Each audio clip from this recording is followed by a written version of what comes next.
السلام علیکم ورحمۃ اللہ وبرکاتہ نحمدہ ونصلی علی رسولہ الکریم اما بعد فاعوذ باللہ من الشیطان الرجیم بسم اللہ الرحمن الرحیم رب اشرح لی صدری ویسر لی امری واحلل عقدۃ من لسانی یفقہوا قولی رب یسر ولا تعسر وتمم بالخیر وبک نستعین آمین ثم آمین۔ آج ہم سورہ یاسین کی آیت نمبر 51 سے 54 تک پڑھیں گے انشاءاللہ۔ چلیے بسم اللہ کرتے ہیں۔ وا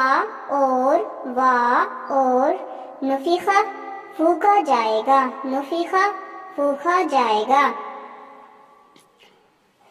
فِالصُّورِ سور میں، فِالصُّورِ سور میں، فِالصُّورِ سور میں، فَإِذَا تو اچانک، فَإِذَا تو اچانک، وہ سب من الاجداثی قبروں سے، من الاجداثی قبروں سے، الی ربہم اپنے رب کی طرف، الی ربہم اپنے رب کی طرف، ینسلون وہ سب تیزی سے دوڑ رہے ہوں گے، ینسلون وہ سب تیزی سے دوڑ رہے ہوں گے۔ قالوا وہ سب کہیں گے، قالوا وہ سب کہیں گے، یا ویلنا ہائے افسوس ہم پر، یا ویلنا ہائے افسوس ہم پر، یا ویلنا ہائے افسوس ہم پر، من کس نے بعثنا ہمیں اٹھا دیا، بعثنا ہمیں اٹھا دیا، من مرقدنا ہمارے سونے کی جگہ سے، من مرقدنا ہماری سونے کی جگہ سے، ھذا یہ ما جس کا وعدہ کیا تھا، وعدہ کیا تھا الرحمن رحمان نے، وصدق اور سچ کہا تھا، وصدق اور سچ کہا تھا، المرسلون سب رسولوں نے، المرسلون سب رسولوں نے، ان نہیں کانت وہ ہوگی الا مگر صیحۃ واحدہ ایک ہی چیخ، صیحۃ واحدہ ایک ہی چیخ، فَإِذَا تو اچانک ہم وہ سب جمیعاً سب کے سب، جمیعاً سب کے سب، جمیعاً سب کے سب، لدینا ہمارے پاس، لدینا ہمارے پاس، محضرون حاضر کیے ہوئے ہوں گے، محضرون حاضر کیے ہوئے ہوں گے، فَالْيَوْمَ پس آج لا تظلم نہیں ظلم کیا جائے گا، لا تظلم نہیں ظلم کیا جائے گا، نفس کسی جان پر، نفس کسی جان پر، شیئن کچھ بھی، شیئن کچھ بھی، اور لا تجزون نہ تم سب بدلے دیے جاؤ گے، لا تجزون نہ تم سب بدلے دیے جاؤ گے، الا مگر ما وہی جو کنتم تھے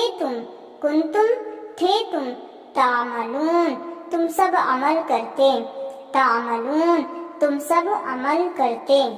اب اس کا مکمل ترجمہ دیکھ لیتے ہیں۔ اور پھونکا جائے گا سور میں تو اچانک وہ سب قبروں سے اپنے رب کی طرف وہ سب تیزی سے دوڑ رہے ہوں گے، وہ سب کہیں گے ہائے افسوس ہم پر، کس نے ہمیں اٹھا دیا ہماری سونے کی جگہ سے۔ یعنی قیامت آئے گی، جب سور پھونکا جائے گا تو تمام کے تمام مردے قبروں سے اٹھ کھڑے ہوئے ہوں گے، اور یہ جو کافر لوگ ہیں یہ کیا کہیں گے؟ یہ کہیں گے کہ ہائے افسوس کس نے ہمیں اٹھا دیا ہماری قبروں سے۔ یہ جس کا وعدہ کیا تھا رحمان اور سچ کہا تھا سب رسولوں نے، نہیں وہ ہوگی مگر ایک ہی چیخ، تو اچانک وہ سب کے سب ہمارے پاس حاضر کیے ہوئے ہوں گے، یہ وہی قیامت ہوگی، اللہ تعالیٰ فرماتے ہیں کہ یہ وہی قیامت ہوگی جس کا وعدہ ہم نے کیا تھا، ہمارے پیغمبروں نے، ہمارے رسولوں نے جس کے بارے میں بتایا تھا وہ سب کچھ سچ ہی تھا۔ پھر آگے اللہ تعالیٰ فرماتے ہیں پس آج نہیں ظلم کیا جائے گا کسی جان پر کچھ بھی، اور نہ تم سب بدلے دیے جاؤ گے مگر وہی جو تھے تم سب عمل کرتے۔ یعنی کسی نفس پر ظلم نہیں کیا جائے گا، جو اس نے کیا ہے حقیقتاً وہی اس سے اس کا بدلہ لیا جائے گا۔ یعنی جو ہم عمل نوئنگلی کرتے ہیں، جان بوجھ کر کرتے ہیں، ان کا ہم نے حساب دینا ہے، اور جو ہم نے انجانے میں کیے ہیں اس کا ہم سے کوئی حساب نہیں لیا جائے گا۔ اگر ہم اپنے اوپر غور کر کر سوچیں، اس آیت کو غور و فکر کریں تو ہمیں صاف معلوم ہوتا ہے کہ ہم انجانے میں تو جو کرتے ہیں سو کرتے ہیں، لیکن میکسیمم ہم زیادہ سے زیادہ جان بوجھ کر کرتے ہیں۔ ہمیں معلوم ہے کہ جھوٹ نہیں بولنا چاہیے، پھر بھی ہم جھوٹ بولتے ہیں نا۔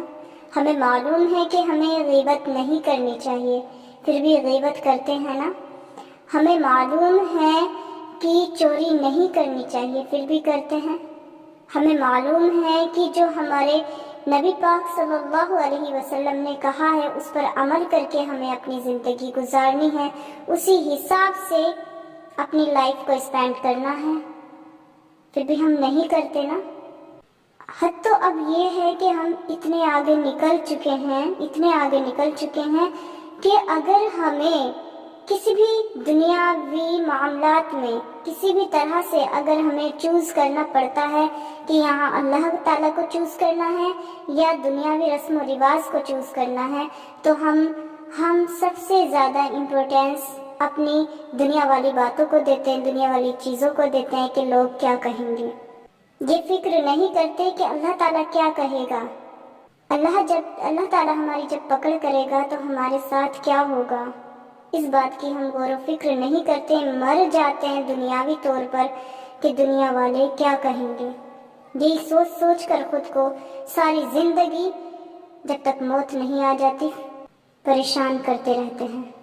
دیکھیں، سوچنے کی بات ہے، ساری زندگی اس کشمکش میں تو ہم ہمیشہ رہنے والے ہیں کہ دنیا والے کیا کہنا ہے، اللہ کا کیا کہنا ہے، ہمارے نبی پاک صلی اللہ علیہ وسلم کا کیا کہنا ہے۔ چوز تو ہمیں کرنا ہے نا۔ ہمیں اللہ تعالیٰ کو سب سے اول درجے پر ہمیں اللہ تعالیٰ کو چننا چاہیے۔ اپنے نبی پاک صلی اللہ علیہ وسلم کو ہم نے اہمیت دینی ہے، نہ کہ دنیا والے کے خوف سے دنیا والوں کو اہمیت دینی ہے۔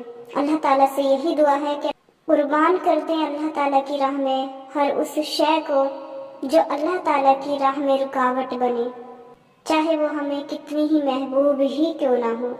اللہ تعالیٰ ہمیں نہ ڈالے اس آزمائش میں، بٹ اٹس اے ریالٹی کہ ایسا ہوتا ہی ہے، یہ دنیا کی حقیقت ہے کہ ان آزمائش سے تو ہمیں گزرنا ہی ہے۔ یہی تو اصل انسان کے لیے دنیا میں آزمائش ہے کہ دیکھنا یہ ہے کہ وہ اللہ تعالیٰ کو چنتا ہے یا دنیاوی زندگی کو۔